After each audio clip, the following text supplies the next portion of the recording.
বাংলাদেশের অদ্ভুত পরিস্থিতি নিয়ে উদ্বেগ প্রকাশ করলেন মুখ্যমন্ত্রী ডক্টর মানিক সাহা। সাংবাদিকদের এক প্রশ্নের জবাবে তিনি জানালেন, বাংলাদেশের অস্থির পরিস্থিতি এখন আন্তর্জাতিক ইস্যু হয়ে দাঁড়িয়েছে।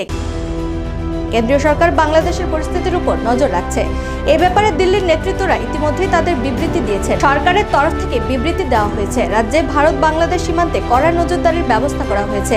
এ ব্যাপারে রাজ্য পুলিশের মহানির্দেশকের সাথে কথা হয়েছে। রাজ্য সীমান্ত এলাকা সিল করার জন্য ডিজিকে বলা হয়েছে। তবে বিরোধী দলগুলোর ভূমিকা হতাশাজনক বলে জানালেন মুখ্যমন্ত্রী ডক্টর মানিক সাহা। তিনি বলেন, বাংলাদেশের হিংসাত্মক ঘটনায় বিরোধী দলগুলো একটি শব্দ উচ্চারণ করছে না। বাংলাদেশের পরিস্থিতি নিয়ে তাদের কোনো বক্তব্য নেই, কিন্তু বহির্বিশ্বের অন্যান্য দেশের যুদ্ধ নিয়ে তারা বিবৃতি দিচ্ছে। তাদের এই ভূমিকা অত্যন্ত ন্যাক্কারজনক।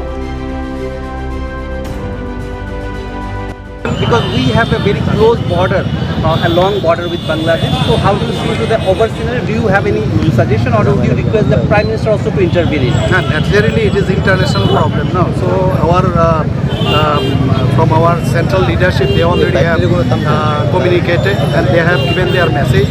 And in the line of the same, we also should say that they should restrain, they should protect the Hindu peoples over there, not Hindu, the minority over there.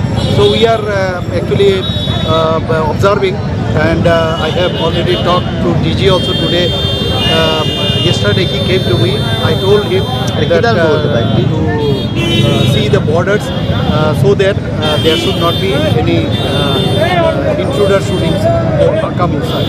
How is the role of the opposition parties on this issue? We often find them shouting on. They are not telling anything.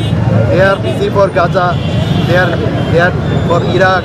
For that they only come on the road. Otherwise, for these issues they never have spoken a single word. You already have spoken. Thanks.